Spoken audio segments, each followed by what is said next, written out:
विपक्ष के साथ कुछ भी अच्छा नहीं हो रहा है। लोकसभा चुनाव के दौरान विपक्ष के नेताओं ने खूब भ्रम फैलाया था, लेकिन अब जनता विपक्ष को उसकी असलियत बता रही है।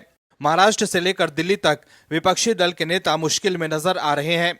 महाराष्ट्र में उद्धव ठाकरे अपनी पार्टी को बचाने के लिए बेचैन हैं। हार के बाद से ही उद्धव ठाकरे बीजेपी को लगातार सिग्नल भेज रहे थे कि वो बीजेपी के साथ आना चाहते हैं, लेकिन बीजेपी ने उद्धव ठाकरे को ऐसा शॉक दिया है जिसकी उम्मीद उन्हें नहीं होगी। वहीं उद्धव ठाकरे के खास संजय राउत भी अब बदले बदले से लग रहे हैं। उद्धव ठाकरे अब समझ गए हैं कि बीजेपी से पंगा लेने का अंजाम क्या हो सकता है। ऐसे में अब वो बीजेपी से हाथ मिलाने के लिए बेचैन लग रहे हैं। लेकिन एक ऐसा ट्विस्ट आया है जिससे उद्धव ठाकरे और संजय राउत का खेल ही खत्म हो गया है। आगे बताएंगे आपको सब कुछ डिटेल में। इसके अलावा इस खबर में ये भी आपको बताएंगे कि कैसे दिल्ली में अरविंद केजरीवाल को लगा है सबसे बड़ा झटका। तो बने रहिए हमारे साथ अंत तक और देखिए हमारी ये खास रिपोर्ट।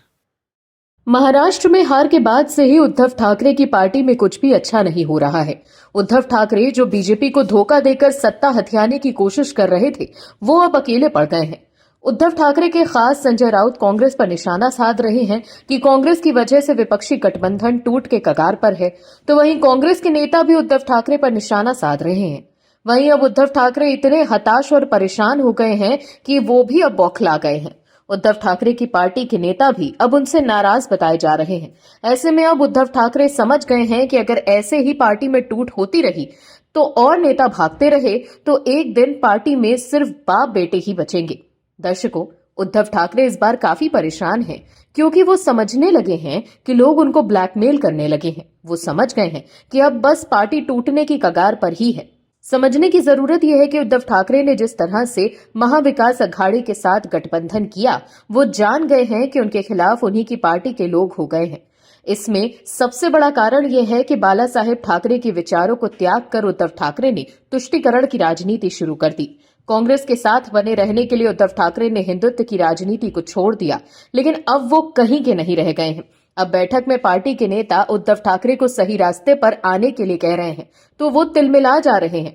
दरअसल आगामी बीएमसी चुनाव के लिए शिवसेना यूबीटी के प्रमुख उद्धव ठाकरे मंथन कर रहे हैं, लेकिन इस बार पार्टी के नेता ही उनकी मुसीबत बढ़ा रहे हैं, जिसके बाद बीएमसी में भी उद्धव ठाकरे को हार साफ साफ दिखाई देने लगी है। यही वजह है कि वो अपने ही नेताओं पर बौखला गए हैं। अब उद्धव ठाकरे अपनी ही पार्टी के नेताओं को सख्त चेतावनी दे रहे हैं। उद्धव ठाकरे ने कहा है कि पार्टी पर संकट के समय पार्टी को ब्लैकमेल करना ठीक नहीं है। दरअसल मातोश्री में ठाकरे गुट के विधायकों और पदाधिकारियों की बैठक में कई लोगों ने नाराजगी जाहिर की थी। कई नेताओं ने कहा था कि उन्हें निर्णय लेने की प्रक्रिया में शामिल नहीं किया गया। मीटिंग के दौरान एक पार्षद ने कहा कि विधानसभा चुनाव में प्रत्याशी देते समय पूर्व पार्षदों को विश्वास में नहीं लिया गया। एक मीडिया रिपोर्ट के मुताबिक विधानसभा चुनाव में बीजेपी को मिली बड़ी जीत के बाद उद्धव गुट के कई नगर सेवक पार्टी बदलने पर विचार कर रहे हैं। इस बीच पार्टी में नाराजगी के सुर बढ़ा रहे पूर्व नगर सेवकों और पदाधिकारियों के सामने उद्धव ठाकरे ने अपनी स्थिति साफ कर दी है। उद्धव ठाकरे ने कहा है कि जो भी जाना चाहता है जाए, मैं किसी को नहीं रोकूंगा। पार्टी का शिव सैनिक एक योद्धा और विजेता है। ऐसे में अब आप समझ सकते हैं कि आने वाले समय में उद्धव ठाकरे की पार्टी में भगदड़ मच सकती है। दर्शकों, आपको बता दें कि शिवसेना यूबीटी बीएमसी का चुनाव अकेले लड़ने का फैसला कर चुकी है। शिवसेना यूबीटी के नेता संजय राउत ने कहा है कि उनकी पार्टी आगामी स्थानीय निकाय चुनाव अकेले लड़ेगी। जिस तरह से जनता ने उद्धव को सबक सिखाया, उनको समझ आ गया है कि अब चीजों पर कंट्रोल नहीं किया तो राजनीतिक वर्चस्व ही खत्म हो जाएगा। दर्शकों, उद्धव ठाकरे के खास संजय राउत लगातार बयानबाजी कर रहे हैं और बता रहे हैं कि उनकी पार्टी महाराष्ट्र के लोकल बॉडी कार्यकारियों का चुनाव अकेले लड़ेगी। कहा जाता है कि संजय राउत की वजह से ही उद्धव ठाकरे के रिश्ते बीजेपी से बिगड़ चुके हैं। उद्धव ठाकरे तो बीजेपी के साथ आना चाहते थे, तभी तो उनके बेटे आदित्य ठाकरे लगातार सीएम फडणवीस से जाकर मिल रहे थे। लेकिन बीते दिनों जिस तरह से केंद्रीय गृह मंत्री अमित शाह ने उद्धव ठाकरे पर निशाना साधा, उससे साफ है कि बीजेपी ने उद्धव ठाकरे के लिए दरवाजे बंद कर दिए हैं। ऐसे में अब उद्धव ठाकरे के लिए ये कहना गलत नहीं होगा कि ना वो घर के बच्चे हैं और ना ही घाट के। हिंदुत्व वोट लगातार उनसे दूर जा रहा है। जनता ने उन्हें पूरी तरह से नकार दिया है।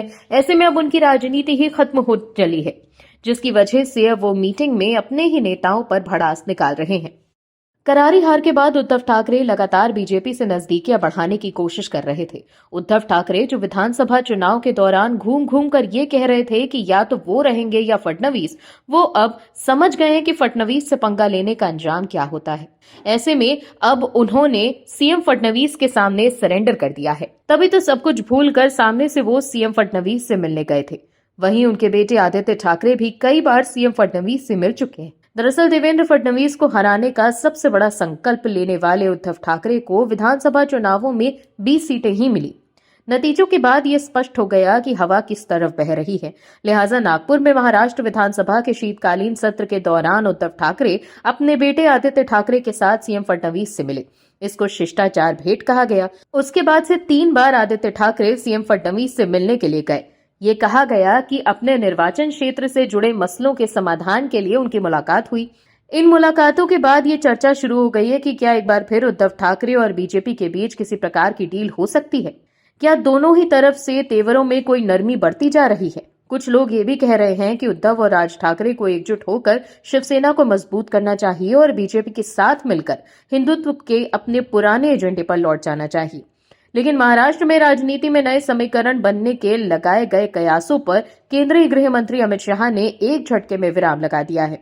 उन्होंने कहा कि बीजेपी के राज्य में धोखे की राजनीति करने वाले को राजनीतिक जमीन में गाड़ दिया है। अमित शाह ने राज्य बीजेपी सम्मेलन में बोलते हुए कहा कि जनता ने 1978 में शुरू हुई पीठ में छुरा घोंपने वाली राजनीति का अंत कर दिया है। अमित शाह ने कहा, उद्धव ठाकरे ने हमें धोखा दिया। उन्होंने 2019 में बाला साहेब की विचारधारा को छोड़ दिया। आज आपने उन्हें उनकी जगह दिखा दी है। ये विश्वासघात करके मुख्यमंत्री बन रहे थे। वहीं अमित शाह ने शरद पवार पर भी हमला बोलते हुए कहा कि शरद पवार ने हमेशा धोखे की राजनीति की। अमित शाह ने उद्धव और सीनियर पवार पर हमला बोलते हुए कहा कि राज्य की जनता ने उनकी राजनीति को 20 फीट जमीन में गाड़ने का काम किया। दर्शकों, वैसे तो सियासी रूप से अपेक्षित ही था कि अमित शाह अपने विरोधियों पर निशाना साधेंगे, लेकिन हाल ही के संकेतों की पृष्ठभूमि में अमित शाह का बयान मायने रखता है। राजनीतिक विश्लेषक कह रहे हैं कि अमित शाह ने तीखे हमले से स्पष्ट संदेश दिया है कि बीजेपी अपने गठबंधन में शरद पवार और उद्धव ठाकरे को लाने के पक्ष में नहीं दिखती। इसका असर ये हुआ कि अब सीएम देवेंद्र फडणवीस ने अपने कैडर को संदेश दिया है कि निकाय चुनाव भी अकेले लड़ने के लिए तैयारी चाहिए। यानी बहुत संभव है कि बीजेपी महायुति के अन्य धड़ों एकनाथ शिंदे की शिवसेना और अजीत पवार की एनसीपी के साथ बिना तालमेल बिठाए ही अपने दम पर निकाय चुनाव लड़े। बीजेपी का ये दाव इसलिए भी प्रभावी दिखता है कि विपक्षी महाविकास अघाड़ी की तरफ से भी उद्धव सेना ने कहा है कि वो अकेले लड़ेंगे।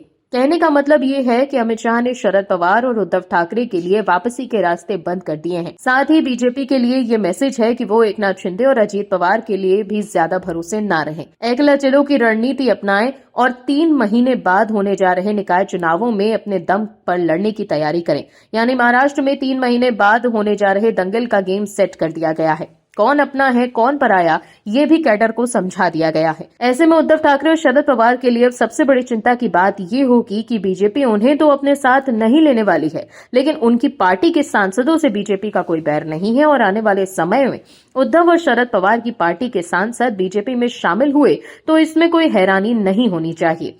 हाल ही के दिनों में ये खबर आई थी कि उद्धव और सीनियर पवार की पार्टी के कई नेता बीजेपी के संपर्क में हैं। ऐसे में अब उद्धव ठाकरे और शरद पवार अपनी पार्टी को फिर से टूटने से बचा पाएंगे या नहीं, देखना होगा। दिल्ली में होने वाले विधानसभा चुनाव से पहले आम आदमी पार्टी की मुश्किलें लगातार बढ़ती जा रही हैं। पार्टी के नेताओं को लेकर लगातार खुलासे हो रहे हैं। चुनाव जीतने के लिए अरविंद केजरीवाल एक के बाद एक चालें चल रहे हैं, जनता को फ्री का ऑफर दे रहे हैं। ऐसा लग रहा है जैसे अरविंद केजरीवाल चुनाव नहीं लड़ रहे, कोई कंपनी खोलकर सेल लगा रखी है।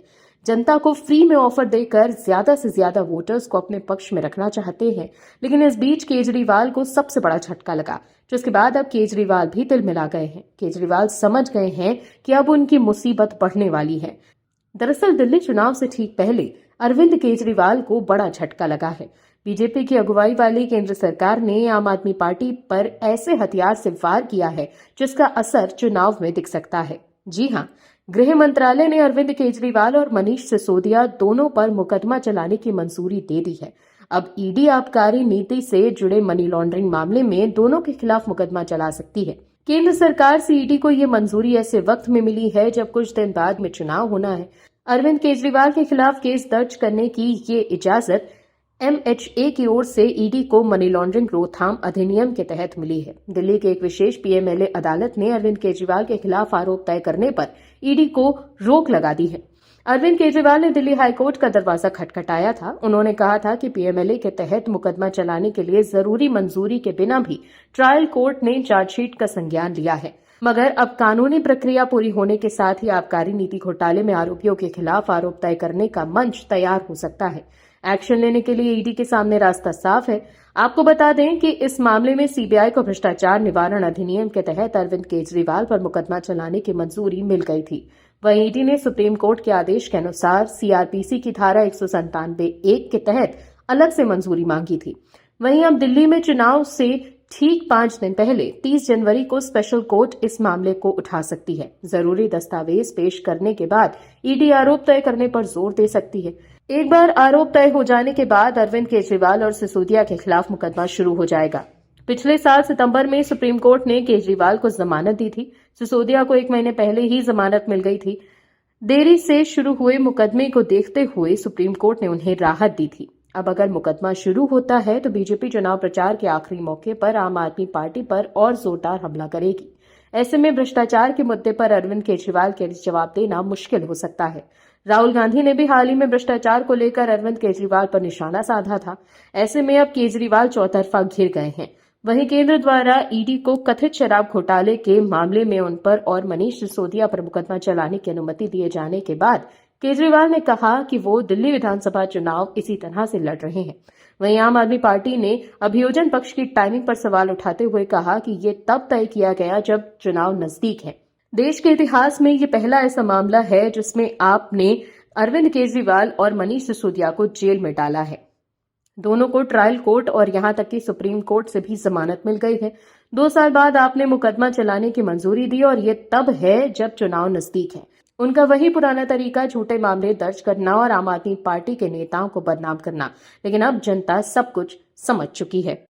आम आदमी पार्टी के नेता अब पुलिस के खुलासे से बेचैन नजर आ रहे हैं।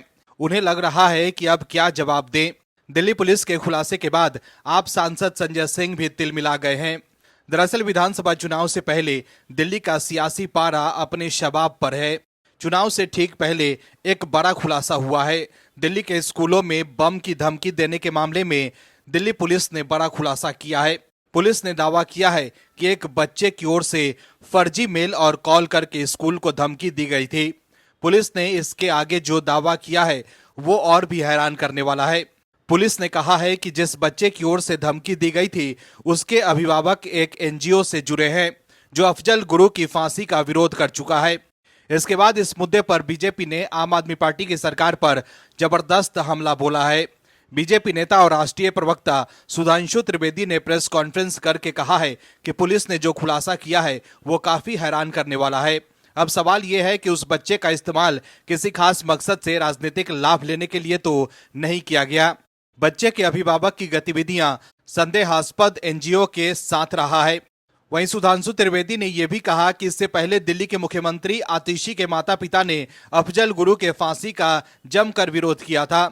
इसलिए अब संदेह होता है कि क्या इसमें आम आदमी पार्टी का या उनसे जुड़े किसी NGO का हाथ तो नहीं है।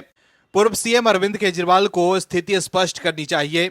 उन्होंने कहा कि यह तथाकथित NGO का आम आदमी पार्टी से संबंध रहा है और वो देश के नौनिहालों के दिमाग में क्या जहर डाल रहे हैं। आपने टुकड़े टुकड़े का नारा लगाने वाले के खिलाफ कार्रवाई को रोक रखा था। आम आदमी पार्टी का संबंध सीधे सीधे नजर आता है। सुधांशु त्रिवेदी ने आगे कहा कि अरविंद केजरीवाल दिल्ली के नहीं देश के दुश्मन हैं। हमें लगता है कि आगे की जांच में एक बड़ा खुलासा देश के सामने आएगा। वहीं सुधांशु त्रिवेदी ने यह भी कहा है कि इस आपदा से दिल्ली को मुक्ति मिलेगी। ये कोई नई बात नहीं है कि भारत तेरे टुकड़े होंगे। JNU में अफजल गुरु की बरसी में ये NGO भी शामिल थे। वहीं दिल्ली पुलिस के खुलासे और बीजेपी के आरोपों के बाद आम आदमी पार्टी की नींद गायब हो गई है। आप सांसद संजय सिंह ने प्रेस कॉन्फ्रेंस करते हुए कहा है कि दिल्ली विधानसभा चुनाव के लिए 15 दिन का समय रह गया है। अब पुलिस कमिश्नर और सुधांशु त्रिवेदी प्रेस कॉन्फ्रेंस कर रहे हैं। वो पता नहीं क्या कहानी बना रहे हैं, किस किस NGO का हवाला दे रहे हैं। बीजेपी बताए कि रोहिणी बम धमाके में कितने लोग पकड़े गए, कोर्ट में जज के सामने हत्या हुई उसमें कितने लोग पकड़े गए, गैंग वार हुए, अवैध वसूली हुई, इन सब मामले में क्या हुआ। इसके अलावा संजय सिंह ने बीजेपी पर आरोप लगाते हुए कहा है कि बीजेपी ने सुरक्षा जैसे गंभीर मुद्दों को अपने राजनीतिक नफा नुकसान के लिए इस्तेमाल किया। स्कूलों में बम की धमकी को राजनीतिक लाभ के लिए इस्तेमाल किया। चुनाव से 15 दिन पहले मनगढ़ंत कहानी लेकर आ गए। बीजेपी को ना ही दिल्ली की सुरक्षा से मतलब है और ना ही देश की सुरक्षा से। तो देखा आपने कैसे दिल्ली पुलिस के खुलासे के बाद आप पर जो आरोप लग रहे हैं उससे संजय सिंह तिलमिला गए हैं। Bureau report, OMH news.